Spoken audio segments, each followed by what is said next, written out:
चलिए अब बुलेटिन में बात करेंगे उत्तर प्रदेश की। उत्तर प्रदेश के मुख्यमंत्री योगी आदित्यनाथ ने केंद्रीय आम बजट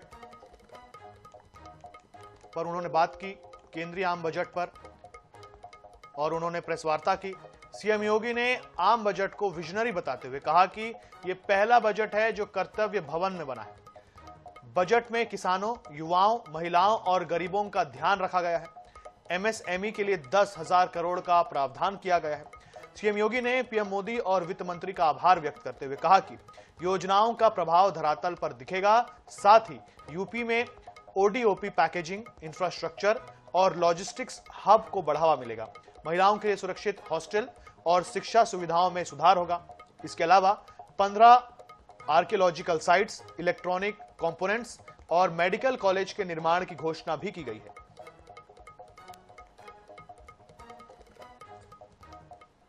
पिछले 11 वर्ष में हम सब ने इस बारे में देखा है कि प्रधानमंत्री जी का हर भारतवासी के प्रति सदैव यह आग्रह रहा है कि हमें नेशन फर्स्ट के भाव के साथ काम करना चाहिए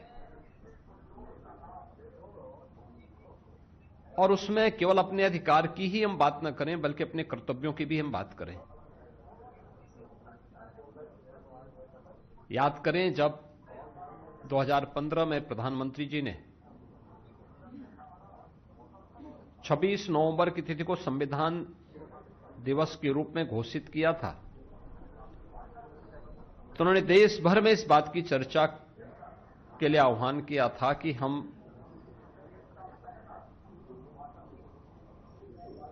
मौलिक अधिकारों की बात तो करते हैं लेकिन अपने मूल कर्तव्यों की चर्चा नहीं करते।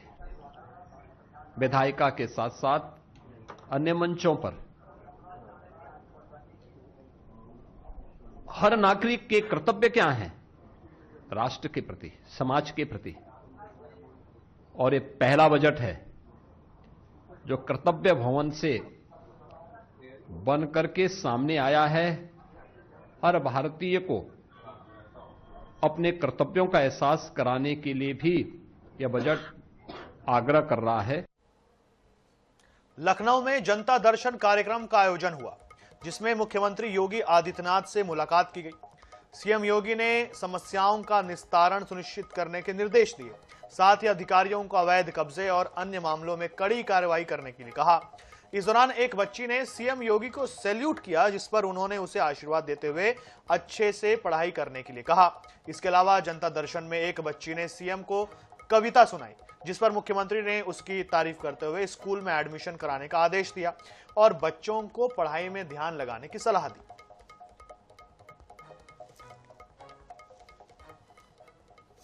शेर बच्चे, शेर बच्चे हैं हम, छोटे हैं तो क्या हुआ, हम दिल के सच्चे हैं। हम गाएंगे, हम खाएंगे, हम बड़े होके देश की शान बढ़ाएंगे, शान बढ़ाएंगे।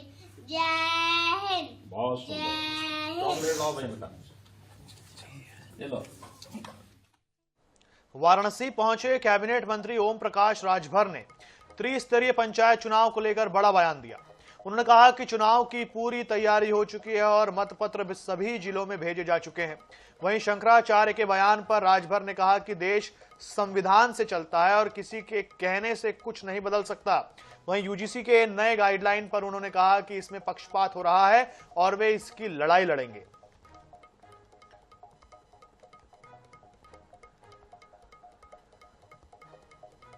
लखीमपुर खीरी के पीके इंटर कॉलेज ग्राउंड में जल निगम की पाइपों में भयानक आग लग गई। घटना की सूचना मिलते ही पुलिस और फायर ब्रिगेड की टीम मौके पर पहुंची और आग बुझाने में जुटी।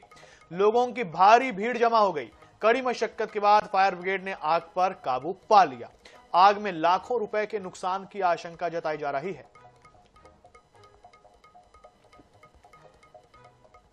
रामपुर में भाजपा नेता मुख्तार अब्बास नकवी ने बजट, विपक्षी रणनीति और देश के ज्वलंत मुद्दों पर अपनी बात रखी। उन्होंने बजट को आत्मनिर्भर भारत और सुशासन का प्रतीक बताया। विपक्ष की आलोचना पर तंज कसते हुए उन्होंने कहा कि कांग्रेस और सपा तर्कों की कंगाली में हैं। वहीं यूसीसी पर उन्होंने कहा कि यह संविधान और अंबेडकर के निर्देशों के तहत है। कन्नौज में लाइसेंस न बनने से परेशान आढ़तियों ने ठठिया स्थित आलू मंडी में अपनी दुकानें बंद कर प्रदर्शन किया। आढ़तियों ने मंडी प्रशासन पर बिना ठोस कारण के लाइसेंस पर प्रतिबंध लगाने का आरोप लगाया। आढ़तियों का कहना है कि मंडी में 2 से 3 माह ही काम होता है और अगर उनका लाइसेंस नहीं बना तो वे अनिश्चितकालीन हड़ताल पर जाएंगे। नोएडा पुलिस ने अश्लील इशारे और छेड़छाड़ के मामले में बड़ी कार्रवाई करते हुए 2 आरोपियों को गिरफ्तार किया। गिरफ्तार अभियुक्तों की पहचान अमित कुमार और अभिषेक के रूप में हुई है। पुलिस ने घटना में प्रयुक्त कार को भी अपने कब्जे में ले लिया है। फिलहाल आरोपियों के खिलाफ कानूनी कार्रवाई की जा रही है। इसी के साथ इस बुलेटिन में इतना ही। देश और दुनिया से जुड़े रहने के लिए देखते रहिए IANS 24/7। मुझे दीजिए इजाजत। नमस्कार।